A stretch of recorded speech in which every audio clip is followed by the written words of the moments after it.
ఇన్నాళ్ళు ఇక్కడ వచ్చేటువంటి ఈ భూమిలో పండినటువంటి బీరకాయలు పనికొచ్చి తినడానికి అపారమైన చేతుల్లో నిండి ఉండేవి. దానికి వేరే కారణం ఉంది.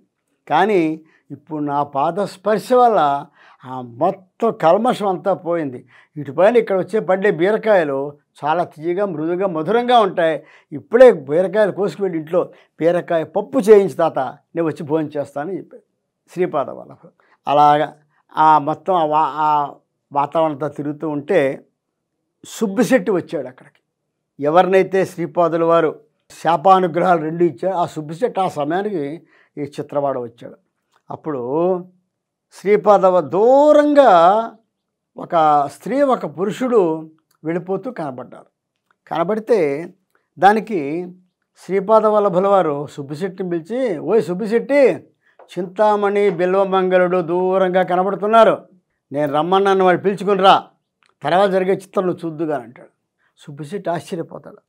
ఏమిటి ఇది అని చెప్పేసి చింతామణి బిల్వమంగళం ఇక్కడ రావడం ఏమిటి అని ఆలోచించుకొని, సరే శ్రీపాద చెప్పారు కానీ పరిగెట్టుకుంటూ వెళ్ళి వాళ్ళకి చెప్తాడు, మిమ్మల్ని రమ్మన్నారని చెప్పేసి.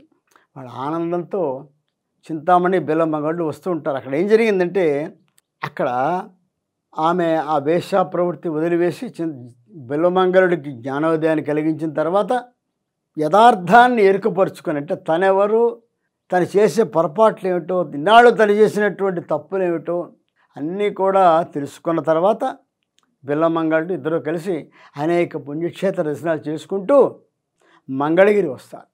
మంగళగిరిలో అక్కడ ఉన్నటువంటి నరసింహస్వామి, పానక నరసింహస్వామిని దర్శనం చేసుకొని అక్కడి నుంచి వస్తూ ఉంటే ఒక యోగిని వీళ్ళకి కనబడి, మీరు పిఠాపురం వెంపు వెళ్ళండి అయ్యా, అక్కడ సాక్షాత్తు దత్తప్రభు ప్రథమావతారం అక్కడ ఉండడం జరిగింది, ఆయన అనుగ్రహాన్ని పొందినట్లయితే మీ మనోవాంఛ సిద్ధించి మీ ఇద్దరు కూడా మీ సిద్ధపురుషులు అవుతారు అని చెప్పేసి ఆ యోగిని వాళ్ళకి చెప్పింది.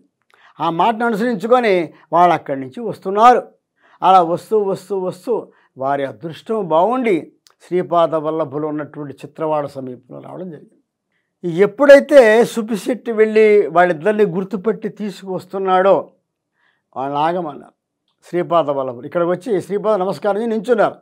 ఆగమన్నారు. ఆగమని సుబ్బిశెట్టి ఇక్కడ ఉన్నటువంటి ఈ చితుకులన్నీ తీసి వాటన్నింటినీ ఒక చోట చేర్చమన్నారు. ఈ సుబ్బిశెట్టి అక్కడ ఉన్నటువంటి ఎండిపోయినటువంటి చితుకులు, సమిధులు ఇవన్నీ చోట పెట్టి అంటించాడు. బ్రహ్మాండ జ్వాల వస్తూ ఉంటే శ్రీపాద వల్లభులు చింతామణి బిల్వమంగళుని చూసి, వచ్చి ఇందులో దూకండి, ఈ అగ్నిలో దూకండి అని ఆజ్ఞాపిస్తే వీళ్ళు వశం చేసుకోలేకపోతున్నారు, అగ్నిలో దూకడం సిద్ధమైపోతున్నారు, కానీ దూకలేకపోతున్నారు. వాళ్ళల్లోంచి హాహాకారాలు చేస్తూ 2 రూపాలు బయటకు వచ్చాయి. ఆ 2 రూపాలు వద్దు మేము వెళ్ళము రా అని చెప్పి ఆరుస్తూ, కేకలు పెడుతూ, ఏడుస్తూ వచ్చి ఆ అగ్గిలో పడిపోయి దగ్ధమైపోయాయి. అంటే వాళ్ళల్లో ఉండేటువంటి పాప భూయిష్టమైనటువంటి శరీరాన్ని, ఆ గుణాలన్నింటినీ, ఆ పాప కర్మలన్నింటినీ కూడా శ్రీపాద వల్లభులు వాటిని ఆకర్షించి దగ్ధం చేసేసి వాళ్ళిద్దరిని పునీతులను చేశారు. అది విశేషం. ఇదంతా చూస్తున్న సుబ్బిశెట్టి నరసింహవర్మ గారు నోట మాట రావట్లేదు. అప్పుడు వాళ్ళకు సురత పడిపోయారు వాళ్ళిద్దరూ కూడా. అప్పుడు సుబ్బిశెట్టి వెళ్ళి ముఖం నీళ్లు జల్లి వాళ్ళు ఏం తీసుకొస్తే వాళ్ళిద్దరూ శ్రీపాద సాష్టాంగ నమస్కారం చేసుకుంటే, అప్పుడు శ్రీపాద వల్లభులు వాళ్ళని అనుగ్రహించి, ఇక మీకు మీ పాపభూయిష్టమైనటువంటి కర్మ తీశాను కాబట్టి ఇకపైన మీరు చక్కగా ఈ సాధనలో ఉండి ఉత్తమమైన స్థితి పొందండి అని చెప్పి దీవించి పంపించేస్తే, అక్కడి నుంచి బిల్వమంగళుడు అనేటువంటి ఈయన చింతామణి మహాయోగిని అయిపోయి తపస్సు చేసుకుని తపస్సమాధిలో ఉండగానే శరీర త్యాగం చేసేస్తుంది. బిల్వమంగళుడు లీలాసుకుడు అనేటువంటి పేరుతో యోగిగా మారి శ్రీకృష్ణ కర్ణామృతము అనేటువంటి 42 శ్లోకాలు ఉన్నటువంటి అద్భుతమైనటువంటి కృష్ణమూర్తిని వర్ణించేటువంటి దివ్య మంగళ విగ్రహాన్ని వర్ణించేటువంటి అద్భుతమైనటువంటి కావ్యాన్ని మనకు అందించాడు బిల్వమంగళుడు. ఈ విధంగా ఈ చింతామణి బిల్వమంగళుడు యొక్క కథ, సుబ్బిశెట్టి కథ కూడా ఈ విధంగా సుఖాంతం చేయడం జరిగింది దత్తస్వామి అక్కడ. తర్వాత వీళ్ళందరూ వెళ్ళిపోతారు. మళ్ళీ మర్నాడు మరొక్కసారి ఆ చిత్రవాడ వెళ్ళడం జరుగుతుంది. మళ్ళీ అక్కడ వెళ్ళినప్పుడు ఈయనకి నరసింహవర్మ గారికి ఎప్పటి నుంచో ప్రగాఢమైనటువంటి ఒక కాంక్ష ఒకటి ఉంది. ఏమిటది? నరసింహస్వామిని దర్శనం అయితే బాగుండు, సాక్షాత్తు నరసింహస్వామి దర్శనం వస్తే ఎంతో బాగుండేది కదా, ఒక్కసారి దర్శనం ఉంటే బాగుండు కదా అని. కానీ సాధ్యమా? అవదు. ఎందుకంటే అంత తపస్సు, అంత సాధన, సాక్షాత్తు పరమాత్మ నరసింహస్వామి దర్శనం అంటే సామాన్య విషయం. ఎంత ఉపాసన కావాలి, ఎంత తపస్సు కావాలి, ఎంత సాధన కావాలి, ఎన్ని జీవితాలు గడవాలి. పరతత్వాన్ని దర్శనం చేసుకోవడం సామాన్య విషయం కాదు కదా. కానీ ఆయన మనసులో ఉండిపోయింది. అంటే అలా ఉండింది అంటే కారణం ఏంటంటే ఎన్నో కొన్ని జన్మలుగా ఆయన చేసినటువంటి పుణ్యకర్మల యొక్క సాధన యొక్క ఆ సంస్కార ఫలితము ఆయన మనస్సులో ఆ విధంగా ఉంది. ఆ కోరిక ఉండిపోయింది, బలమైన కోరిక ఉండిపోయింది. నరసింహస్వామి దర్శనం చేసుకుంటే బాగుండు, దర్శనం చేసుకుంటే బాగుండు. ఎలా అవుతుంది? అవదు కదా. సరే, ఎందుకో వచ్చింది కోరిక. సరే, ఇప్పుడు కదా మరి కొన్ని జన్మల తర్వాతనే జరుగుతుందేమో అనుకొని ఆయన నిర్లిప్తతగా ఉండిపోయేవారు.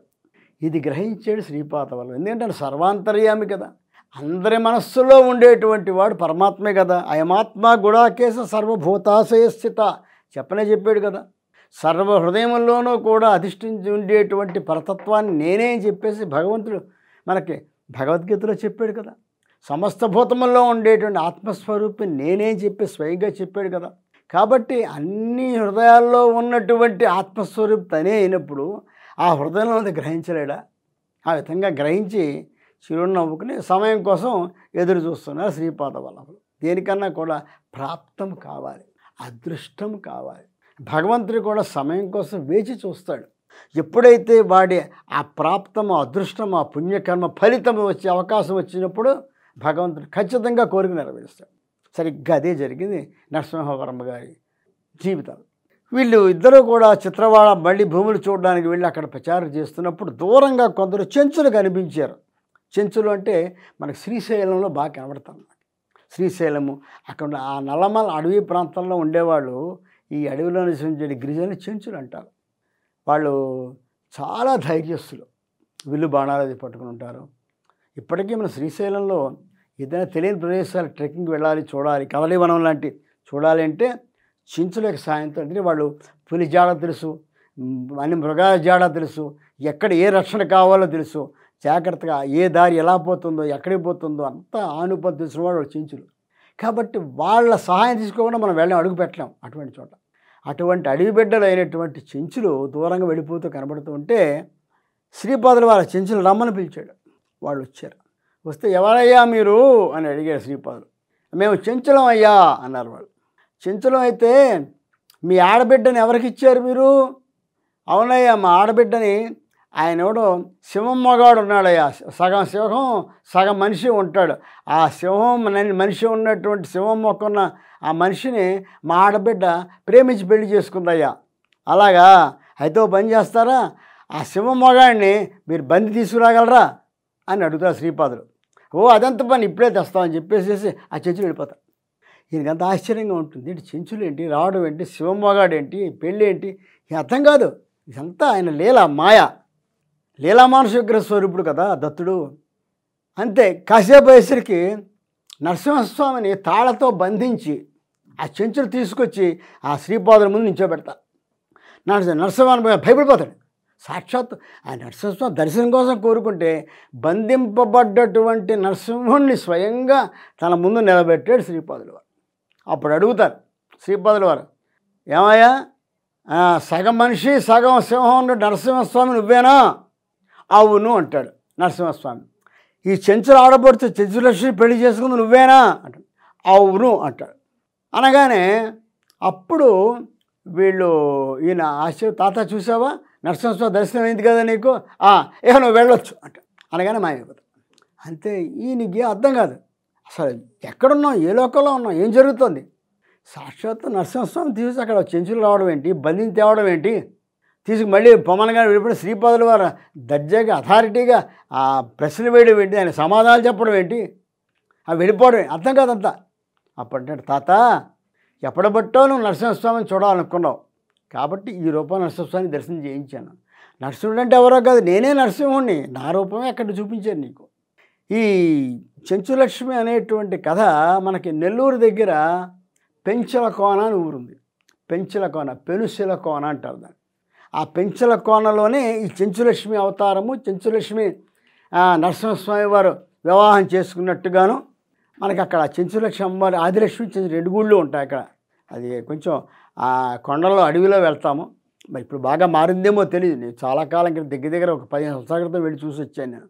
అక్కడ ఆ గుహలో నరసింహస్వామి వారు ఉంటారు. అదేవిధంగా చెంచులక్ష్మి అమ్మవారి గుడి, అలాగే ఆదిలక్ష్మి అమ్మవారి గుడి అన్నీ కూడా చాలా గొప్పగా ఉంటాయి. ఆ వాతావరణం చాలా ఆహ్లాదకరంగా ఉంటుంది. పెన్సిల కోన, దాని బిభ్రత్శిలా నగరము అని దాన్ని పెంచల కోన, తర్వాత దాని పేరు పెంచల కోన అయింది. అక్కడే కణ్వ మహర్షి ఆశ్రమం కూడా అక్కడే ఉంటుంది. ఆ కణ్వ మహర్షి కథ కూడా మనకి శ్రీపాద లీలామృతం అది కూడా వస్తుంది. అక్కడ ఉండే కొన్ని విశేషాలు కూడా వస్తాయి, అది కూడా మనం చెప్పుకుందాం. ఈ విధంగా నరసింహవరం గారికి శ్రీపాద శ్రీవల్లభులు నరసింహస్వామి అంటే ఆయన ఆంతరంగాన్ని కనిపెట్టి సమయం ఆసన్నమైంది, అనుగ్రహించిన సమయం ఆసన్నమైంది. అందువల్ల తనే నరసింహస్వామిగా ప్రత్యక్షమై ఆయన్ని అనుగ్రహించి ఆయన ఆనందపరిచారు శ్రీపాద వల్లభులు. ఇంతటి అద్భుతమైన లీలాబాలుడు, సామాన్యం కాదు. మన బాలకృష్ణ లీలలు చూస్తాం, అలాగే శ్రీపాదుడు బాలదత్తుడి లీల కూడా ఇంతకంటే అద్భుతంగా ఉంటాయి. బాలకృష్ణ లీలల్లో మనకు అన్ని రాక్షసోహారం జరుగుతూ ఉంటుంది. బాలదత్తుడి లీలలన్నీ కూడా ఆ మనస్సులు, దుష్ట మనస్సులు ఏవైతే వాటన్నింటినీ కూడా దుష్టులందరినీ కూడా దూరం పెట్టేస్తూ ఉంటాయి.